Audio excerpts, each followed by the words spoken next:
This is Wellness Wednesday, and last month the province announced $150 million towards publicly funded fertility treatments for families in Ontario. This comes after Statistics Canada announced that Canada's birth rate has reached a record low as of 2023, or 1.3 children per woman. Now, polling shows some of the reasons, including the high cost of living, childcare costs, and personal and societal factors.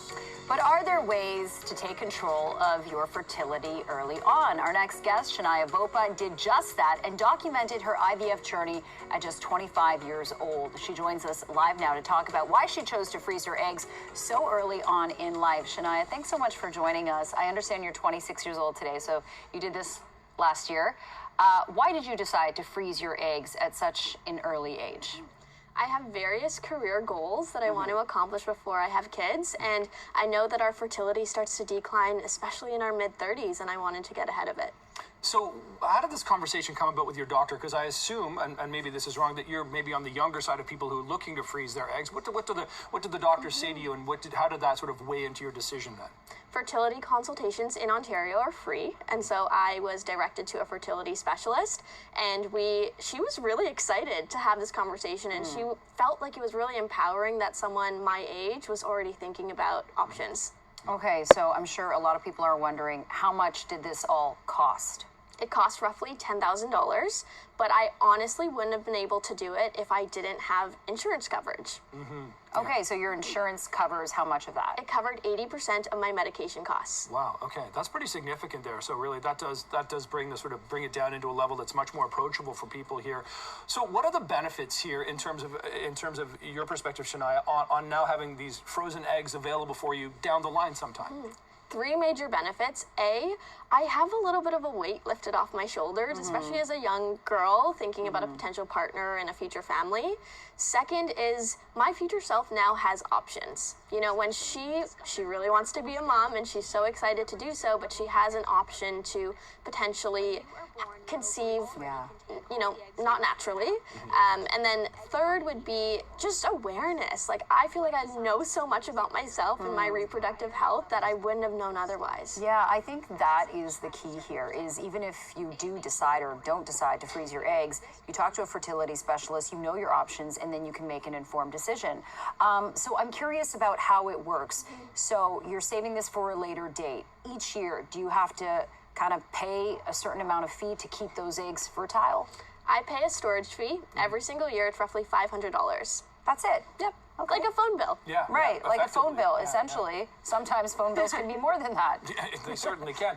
And so with this in mind there, this means that you, like you said, you've given yourself options. Does it clear some space in your head so you can sort of focus, as you mentioned, on your career, on your goals, on your aspirations? Is that kind of it? Exactly. Like, my friends and I talk about it all the time, that we're thinking about a potential partner, a wedding, and creating those work back plans to when we'd want to have children. And I feel less rigid in my approach to my future family planning. How did your family respond? I'm curious. They were shocked, but I actually thought about egg freezing because of my older sister. She is a physician, and she had this conversation because she wished someone had this conversation with her. All right. Okay, I'm curious about the process, too. So you decide to freeze your eggs. Is it kind of like a day surgery situation? How does it physically, what does that entail? It's a 14-day process. So after you have your fertility consultation, they map out the potential plan for you. For me, it was roughly 14 days. And every single morning, you have an appointment for blood work and an ultrasound. And at night, at 7 p.m., I injected the hormones. And on the 14th day, I had my retrieval. And that retrieval, you go in the morning. It's a 20-minute procedure. Okay. You are out cold, and you wake up, and it's for me, it was quite painful. Oh, but I'm sorry. It lasted probably like 24 hours, and you mean painful upon waking up? Exactly. Ah, I see. Wow. Okay, I'm just trying to wrap my head around that. So for different people, it could vary. Yes. For most women, they feel nothing, and they have a great experience. And this might be a stupid question, but now that you've had your eggs frozen, let's say you meet a guy tomorrow, or I don't know, later, and you decide you want to have kids, do you have to go to those eggs, or you still have eggs within you, obviously, right? Yes. So you can just have a baby, it doesn't affect your fertility. Exactly. As it is. Egg freezing does not affect my ability to conceive naturally, and that's the route that I will take initially. And again, later for like baby number 2 or 3, I have options. And so is the process then, when you want to retrieve those eggs from the freezer, let's say, to sort of put it in really generic terms, would that then become an IVF procedure? Is that how that works, to sort of conceive a child at the end? Exactly. So we would take the frozen egg, we would make an embryo, and then we would implant the embryo. In either you or a surrogate. Yes. It could be that way. Yeah. Wow, fascinating stuff. So what's your, lastly, before we let you go, Shania, what's your message to, I guess, young women like you out there who feel like they don't have options, who are feeling like, no, I can't be a spinster, I gotta get hitched, or I gotta go to a sperm bank right away? What would you tell them? I want women to feel like they can do it all, and to do it all, you need the tools and systems to support you, and learning about your reproductive health is one of the best things you can do for future you. Okay. Wow. What a fascinating conversation. Yeah, Shania thank Bopa. you so Appreciate much. the time this morning. Thank you so much. We should also mention, coming up at 7:45 this morning, we're going to continue this conversation. We'll have a fertility specialist joining us, Dr. Faye Weisberg, for her medical expertise on the topic. Shania, I appreciate this. Thank you. That conversation Thank you. is coming up here on CP24 Breakfast. Nice to Thank meet you so Shania. much. Thank you so much.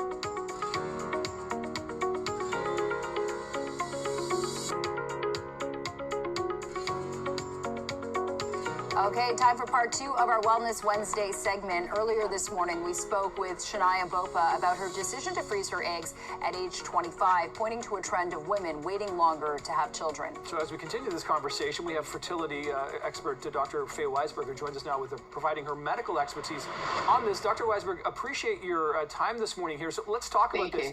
The idea of freezing eggs here, it's not a new idea, but, you know, women getting younger and younger doing this.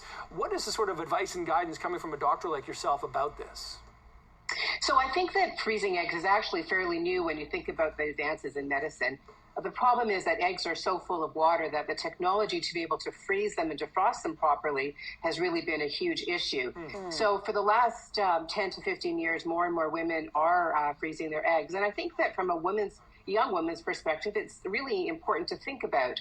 What we don't want is women choosing a partner for the wrong reason because they're worried about their fertility. So that sort of takes that type of pressure off.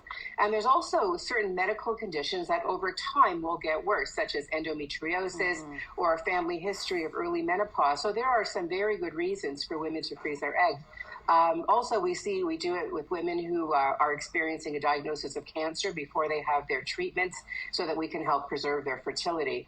So, you know, technology advances, it makes really good strides for women's health, but, you know, the long run, it does decrease the birth rate and changes the age at which women have their babies, which at the end of the day is really related to the age of the eggs for complications and risks. So it's just the way technology has moved. And Dr. Weisberg, if you can give us some insight into the process of egg freezing. We spoke with Shania Bopa, who froze her eggs at 25 years old, and she said for her specifically, they kind of mapped out a plan and it took 14 days. So I understand that it can vary woman to woman.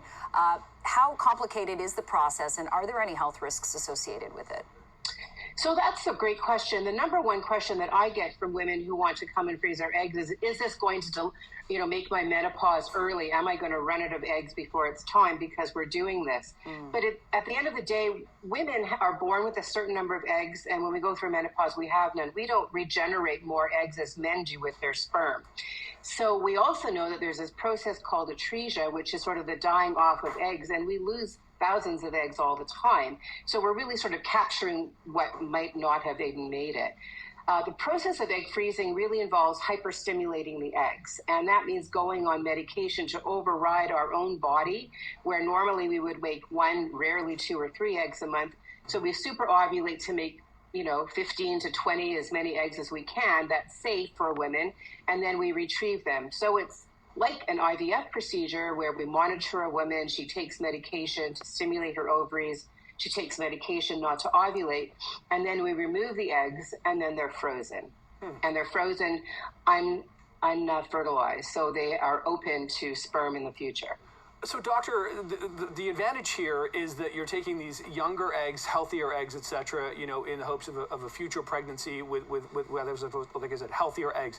Is there any concern about the body they go back into being older and carrying a pregnancy to term and things like that? Like, how does that factor in the age of the pregnant woman when the eggs are sort of reinserted, as it were? So the most important factor for the age of reinserting is the health of the woman who's accepting the eggs. We know as we get older, there's a higher risk of us developing diabetes, hypertension, or any type of medical condition that can put a woman at high risk for pregnancy. But a woman who's healthy, who has no chronic medication, who doesn't, who has really no risk for pregnancy, really should be able to carry a pregnancy.